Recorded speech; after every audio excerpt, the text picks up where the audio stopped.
Hello, everyone, and welcome to the Unfound podcast channel. In this video, I will be diagramming the important locations for the disappearance of TJ Murray. I will be also offering up a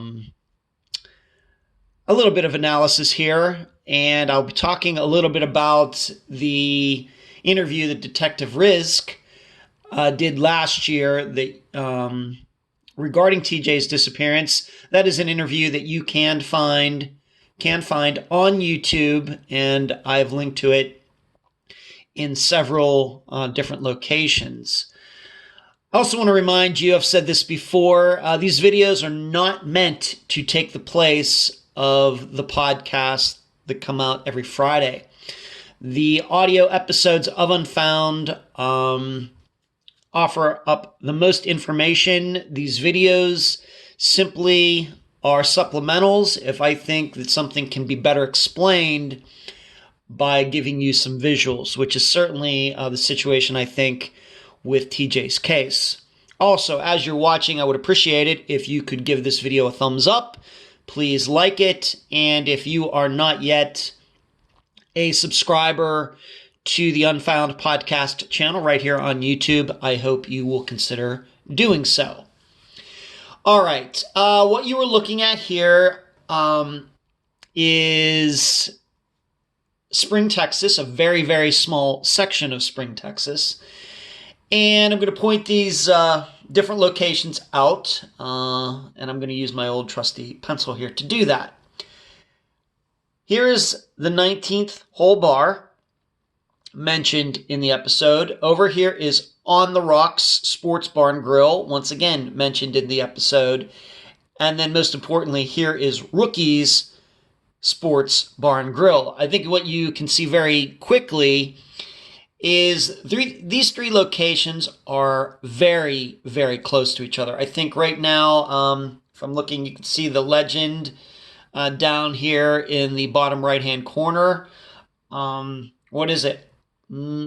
Not even maybe 800 feet from On the Rocks to Rookies, and maybe 400 feet from Rookies to the 19th hole. Very, very, they're all very close together. So let me go through what went on as far as TJ and Jeff meeting up, and then we'll go from there. The understanding is that Jeff and TJ first met at On the Rocks over here where my pencil is. They both got to this location in separate cars, Jeff in his vehicle. If you will remember, TJ was driving his father's truck. Then what happened, I have no idea how long they were there, but then what happened is TJ and Jeff got in Jeff's car, and they went to the 19th hole, which is right here. And then after that, they went to Rookies, once again in Jeff's car, them riding together, seemingly. And then it is from Rookies, where TJ, this is where everything happened, and video shows him walking south. So I'm going to move this map just a little bit. I'm going to maybe go this direction a little bit. So once again, they started over here, went to there, then TJ gets kicked out. The video shows that he's alone. And this is pointing down is the south direction. So TJ comes out, video shows him by himself walking south. Now, I'm not sure if he went on this side of the building or on that side of the building. I don't think that has been shown or released or said anywhere. One way or the other, the detective mentioning that YouTube video, it says that the detective says that TJ walked south, never to be seen again. Now, if you go, and let's just maybe zoom out here and take a little look at what is to the south. And this is the way it looks 2020, 2021. I'm going to guess that it looked very similar.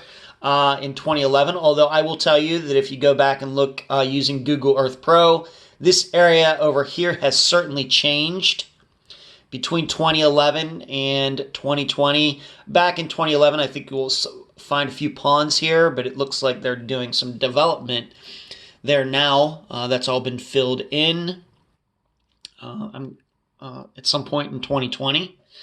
So if you went this direction, there's some woods, and there were those two ponds, but really over here, but they really weren't that big. And if we even zoom out more, and we have to remember that there were searches done. As far as places that TJ could have gone, and let's just say committed suicide or something, there are woods down here. The Montgomery County Preserve. It's certainly not, let's say, like the middle of Chicago where everything is just steel and concrete. I think here in Spring, Texas, which of course is a much smaller place, you do have woods and items that you usually don't have in really, really big cities. So I suppose there is the possibility, even though searches were done at the time, that TJ could have ended up down here. Now the problem, as was stated in the episode, and this is not something that I knew until I listened to Detective Rizk's interview on YouTube. I hope you've watched it. That the phone, though, even though the video showed TJ going that way, his phone was found this way. And it was found along this road right here called Borough Park Drive. Somewhere in here. Coincidentally, I don't know, maybe there's a reason for it, but this is, of course, the same road that the 19th hole is on. I do not know how far up this phone was found. You heard Tom say, his father, in the interview, that the phone was found outside of a Roto-Rooter place. But that's a little hard to determine because the only Roto-Rooter place I found, at least in 2020, is down here. It is south. Let's get that out of there. It is south. There's a Roto-Rooter place if you were to do a nearby function on this. The Roto-Rooter place now in 2020, 2021 is down here, which of course is south of Rookies, which is up here. Whereas at the time, I guess, and I can't believe that there would be two Roto-Rooter places so close to each other, maybe a Starbucks or McDonald's, but not Roto-Rooter. From what Tom said, that at the time this guy who worked, he thought for Roto-Rooter, was that office, their facility was up in this area north of where Rookies is. And I guess this location would have to be closer to the 19th hole bar than it is to Rookies. Now, I think this is significant. It's something to think about at least, because as you heard in the interview, and in the interview I did with Tom, and the interview that Detective Rizk did, that once I'm going to keep mentioning that video, I cannot say enough how important that is that all of you watch it.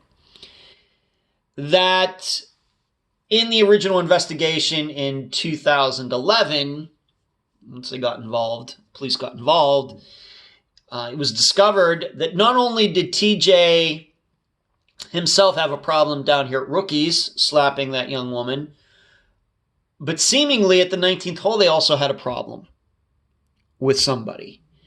And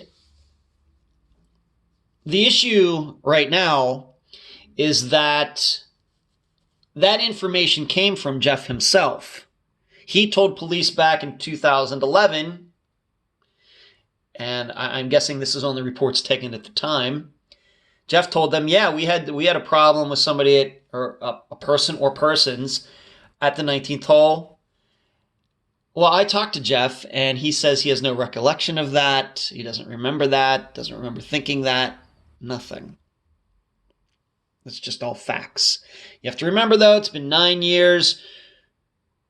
We don't know how much Jeff and TJ were drinking that night. You heard about TJ smoking marijuana. Were they doing that night? That could certainly affect a person's memory as well. I'm just stating you what I've discovered over the last few weeks, and I'm just telling you, passing along to you the information that I know, and then putting that together with what Detective Risk said in his interview from 2020. So, once again, they show up at On the Rocks. They go to the 19th hole. Allegedly, I don't know if we're supposed to believe that or not now, there was something that went on at the 19th hole. They go down here to Rookies. Definitely something happened there with TJ slapping a young woman. TJ gets kicked out. He goes south, according to the video. Once again, right around this time when he's getting kicked out, right out here in front of Rookies is when he called his father and said, "I love you, Daddy." And then he went south. And then a few days later, the phone is found up in this direction. I'm just not sure how far up here. I don't know. It's just on Borough Park Road Drive. I don't know if it's here. I don't know if it's here. I don't know if it's here. But wherever it is, it's surely closer to the 19th hole than it is to Rookies. So another issue I'd like to bring up, in that interview that Detective Risk did, he and the interviewer, and I would say more the interviewer than the detective himself, says, well, it must have been, if you went this way in his phone, it does lead you to think that and he's not seen going in that direction. It means that the only way he could have gotten up there, that TJ could have gotten up there, was in a car. At least that's the way, how I understood what the guy was trying to say. I think there are a multitude of ways that a TJ could have gotten up there. In addition, just because his phone was up there does not mean TJ was up there. We have to remember that. It very well could be that TJ walked south, and then he went over here and walked way over here outside of camera range and ended up there and threw his phone into the ditch. It could be he went this way and, yes, did get a car ride and went up there and threw his phone out. Or he went this way and somebody attacked him down here and left him down here south of Rookies. And then somebody drove up this way and pitched his phone up there. I mean, there are a lot of different possibilities for this. Just because TJ on that video is not seen going north does not mean he didn't go north. And he simply could have walked it. He could have gone over this direction. He could have gone over this direction. There's a lot of ways he could have gotten north of Rookies without taking a car.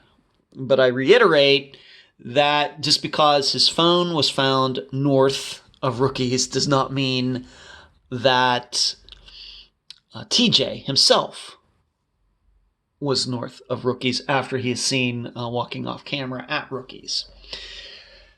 But overall, I think when you zoom out here, there certainly are some locations. If some people are inclined to believe that TJ did walk off and there was no foul play, and let's just say he was feeling some guilt about what he just did, slapping this woman for no reason, he might have had something bad going on in his mind. But much like, I guess you could say, Tom Brown's death, if Tom committed suicide, how did he do that? And so it comes down to TJ's situation as well. Of course, his remains have not been found. If he did walk off in some direction and was feeling bad and depressed and suicidal, well, then how did he kill himself? I've never heard anything that he had a gun on him or a knife, anything else. So we just don't know. But I think those are all points I wanted to make for this video. Some issues for you to think about looking at this area. What do you think happened? What do you think the facts? What do you think is most likely given all the facts? What do you think about Jeff telling the police originally, yeah, they had problems with somebody at the 19th hole, and then telling me just within the last couple weeks, which would be late 2020, early 2021, that no, they had no problems at the 19th hole. And then, of course, there's still the issue of the keys that was brought up during the episode. So there you go. That is the video description of the locations for the disappearance of TJ Murray, along with a little bit of analysis.